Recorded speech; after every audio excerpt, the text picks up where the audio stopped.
Pois é, a gente falava a respeito das manifestações que ocorreram hoje em São Paulo e também da entrevista concedida pelo João Dória, governador de São Paulo, à Band News FM.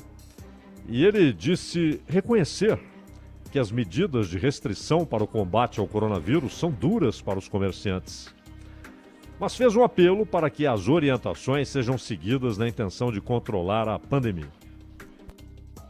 Aí o Dória usou uma frase como se todos esses comerciantes que estão se manifestando, que estão descontentes, e muita gente na população que tem questionado essas medidas, como se fossem todos incapazes em relação ao que é óbvio.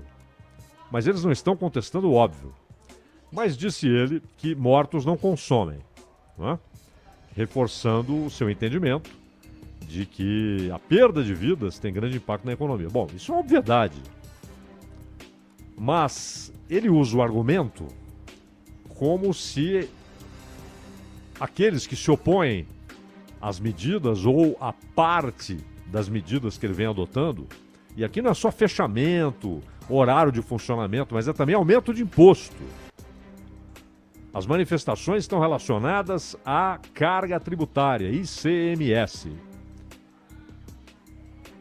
E não ao fato de que é inclusive obrigação do poder público combater a pandemia e tentar, claro, socorrer o maior número possível de pessoas e fazer com que o maior número possível de pessoas não perca a vida, dentro das possibilidades que o poder público tem, dentro das possibilidades que a legislação permite ao poder público estabelecer restrições e, obviamente, o atendimento direto àqueles que já foram contaminados pelo coronavírus.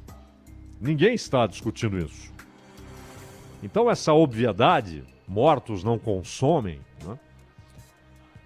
Ela é uma tentativa de estabelecer uma pseudológica, uma lógica sofista, né? Então você parte da premissa errada e chega na conclusão errada e a apresenta como se fosse a conclusão verdadeira, incontestável e a prova cabal de que você está certo. É um sofisma. Mas Dória diz: sei que é difícil, complexo, sei que é muito duro para um comerciante, dono de bar, dono de restaurante, de um pequeno comércio, suportar isso. Mas quero lembrar que mortos não consomem, mortos não vão a bares, mortos não vão a restaurantes, mortos não compram pão e mortos não consomem sapatos, disse o João Dória. Aqui, nessa parte, ele já se distanciou dos sofistas e se aproximou muito do conselheiro Acácio. Disse também: temos que preservar vidas para depois recuperar a economia. Vamos fazer isso, isso vai acontecer. Eu também acho que isso vai acontecer. É inevitável que aconteça, não é? Sempre aconteceu.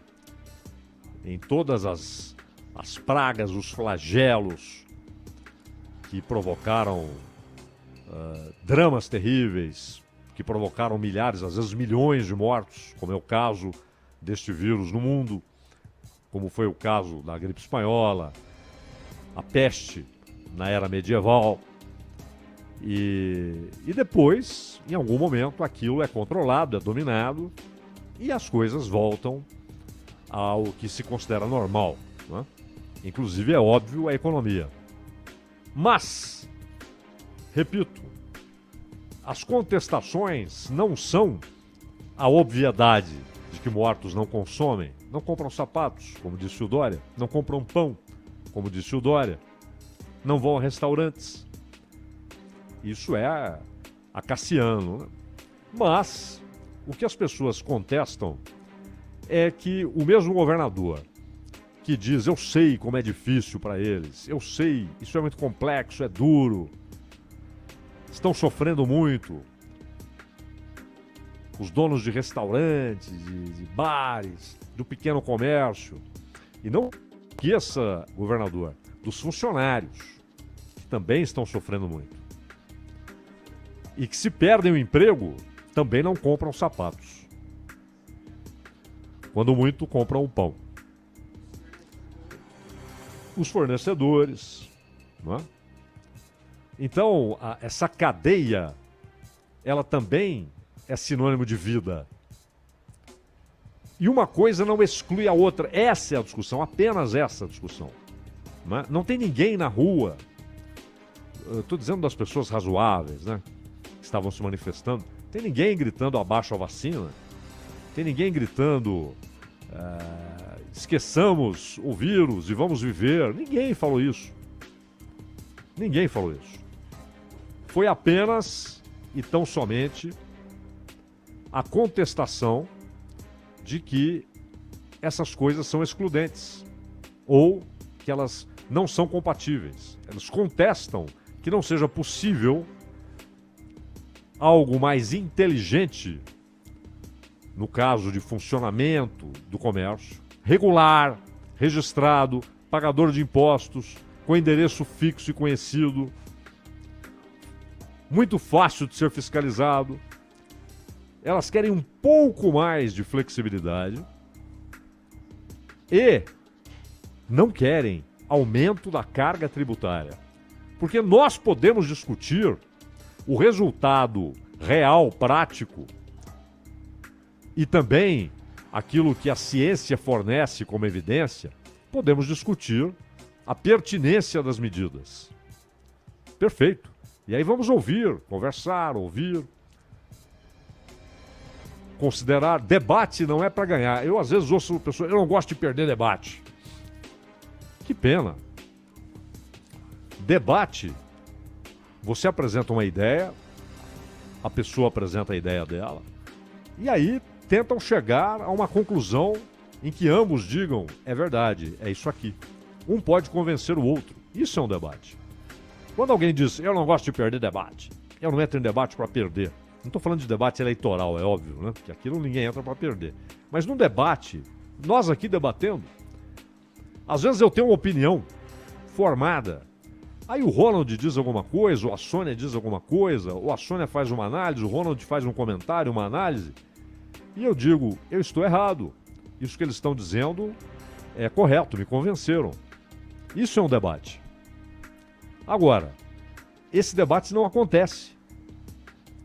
É apenas goela abaixo. Aí, abra a boquinha que lá vai ICMS mais alto. Não, não é mais alto. Ele apenas volta ao que era antes. Não importa, é mais alto. As pessoas vão pagar mais exatamente na hora de maior fragilidade. Exatamente na hora em que estão no chão. Em que procuram alguma maneira de pagar contas. Não é de aumentar, ampliar, contratar. Pagar contas. Várias e várias placas, vários e vários cartazes hoje em São Paulo trazia essa singela pergunta: quem vai pagar a conta? Como pagaremos a conta? Não vai dar. E aí? Então, é claro que é pertinente, útil, talvez fundamental e esclarecedor um debate a respeito de horário de funcionamento, a respeito de dias de funcionamento. Agora não dá. Agora não dá. A situação é pior do que em qualquer outro momento da pandemia. Tudo isso deve ser debatido, mas com lógica. Por que isso? Isso vai acarretar o quê? Isso vai provocar que situação? Vamos lá. Agora, aumento de imposto, aí não há o que debater. Não há o que debater. Não é hora de fazer isso. Desde 1988, com as atribuições que a Constituição impôs ao poder público, as obrigações que a nova Constituição impôs ao poder público, e que inclusive sofreram mudanças, né? Houve um momento em que as prefeituras tinham pouquíssimas responsabilidades e, portanto, havia capacidade de investimento e de reinvestimento com o que arrecadavam. O Maluf chegou a pegar esse momento e foi, inclusive, fundamental para ele eleger o Pita, porque era um momento em que os municípios tinham poucas obrigações e muitos recursos. Depois todo mundo percebeu que isso era um gravíssimo erro, né? E era preciso redistribuir melhor atribuições no ensino, na saúde, distribuir melhor, para que prefeituras, estados e União todos tenham sua responsabilidade em relação à educação, em relação à saúde, em relação ao transporte. Segurança é uma coisa à parte, porque a Constituição não dá ao município um poder real, né? Ele é dos estados e, em alguma medida, da União. Em alguns casos, só da União. Aquilo que é atribuição da Polícia Federal. Mas o fato é que, desde 88, nós temos sempre um problema e a mesma solução, que nunca é solução, ela aumenta o problema, que é rombo fiscal. O que fazer? Aumentar imposto. Rombo fiscal. O que fazer? Aumentar imposto. É sempre assim. São mais de 30 anos em que apenas isso é feito, aumentar imposto. Vamos aumentar a carga tributária. Só que o imposto, ele é retirado de quem produz, de quem trabalha. E chega um momento em que não tem mais jeito. Quem trabalha, quem produz, não consegue mais pagar. Não consegue pagar além daquilo que já é o seu limite, que é duro e que lhe tira recursos. Isso vale inclusive para assalariados. Tungados pelo Estado, especificamente no caso do imposto de renda, desde 1996, governo Fernando Henrique Cardoso, a Rádio Bandeirantes fez uma campanha para que houvesse a correção da tabela. O PT, inclusive, abraçou essa campanha, mas depois chegou ao poder e nada fez. O Bolsonaro disse para nós aqui no ano retrasado, 2019, que faria a correção. O Paulo Guedes reagiu no mesmo dia, horas depois, dizendo não dá. E não deu. Nunca dá. Apenas o aumento da carga tributária é a medida que governadores, presidentes, prefeitos tomam porque gastam muito, por irresponsabilidade, por corrupção. Sempre falta dinheiro. E olha que não pagam muita coisa que deveriam pagar, é o caso dos precatórios, né? A coisa mais fácil no Brasil é você ter uma base técnica para remover alguém de um cargo executivo. Porque eles sempre driblam a lei. Inclusive no caso dos precatórios. Mas vamos lá. Também é discutível em algum momento o nível do ICMS. O retorno dessa ou daquela faixa, ou o retorno de alguns setores a tal faixa. Mas agora não há justificativa, não há explicação, não há sofisma, não há eufemismo, não há conselheiro Acácio que consiga convencer alguém de que esta é a hora de aumentar a carga tributária. Mas tentam, né? Ale João Dória e Bruno Covas tentaram dizer que quando tiraram o direito à gratuidade em transporte público para idosos de 60 a 65 anos, estão fazendo isso em defesa dos idosos. Conseguiram dizer isso. João Dória conseguiu dizer, quando foi anunciado ali no primeiro momento o aumento da carga tributária, isso mereceu até um editorial do Estadão, dizendo o que o Dória está falando quando ele diz que não vai ter aumento de imposto com essa medida. Como assim? O que ele está querendo dizer? Será que todo mundo é pateta? E vai dizer, tá, ele está dizendo que não tem aumento de imposto, então tá tudo bem. Ora, tenha paciência. Tenha paciência. Aumentar imposto agora, não há argumento que João Dória consiga apresentar para justificar aumento de imposto. Quanto aos horários, aí é uma coisa discutível. De repente, o governo apresenta, para muitos que têm contestado, apresenta uma lógica que ninguém ainda havia conseguido obter, conseguido seguir, para demonstrar que são medidas adequadas. Mas hoje, Sônia e Ronald, eu ouvi duas pessoas de São Paulo. E ambas disseram a mesma coisa. Que, vamos pegar uma coisa, academia. Nada essencial, nada algo que a pessoa tem de ir. Não é a padaria, a farmácia. Mas a pessoa quer ir, está liberado, não está? Só que há uma concentração de horário. O horário é menor, o horário de funcionamento. Resultado, os dois em lugares diferentes, inclusive, digamos que são academias que atendem públicos diferentes. Uma atende um público que paga bem menos, a outra que paga bem mais. Ambas lotadas. Por quê? Pelo horário de concentração. O horário é menor, as pessoas se concentram naquele horário. Lotadas. E aí, vão dizer, qual é a solução? Então fecha. Não seria, antes de fechar, aumentar o horário? Essas coisas são discutíveis. Ninguém está dizendo atenção para a verdade absoluta, aumente o horário. Mas é uma coisa lógica. Isso pode ser discutido. Aumento de imposto, não. E mais. Ontem o Ronald citou o caso dos ônibus. É uma coisa elementar, não é? Elementar. Se você tem mais ônibus, você terá menos gente em cada ônibus. É elementar. Além de ser um problema crônico, anterior, muito anterior à pandemia. Não é? Faltam ônibus. Algumas linhas, o sujeito espera meia hora, 40 minutos, e é claro, até no sábado, hein? Porque aí no sábado a demanda cai um pouco, eles reduzem a oferta consideravelmente, mais do que a queda da demanda. Ônibus lotado no sábado, que era um dia que o sujeito podia ter um ônibus mais vazio, sentar sossegado, não ficar em pé. Não. Pelo contrário, às vezes lota muito mais. Não é?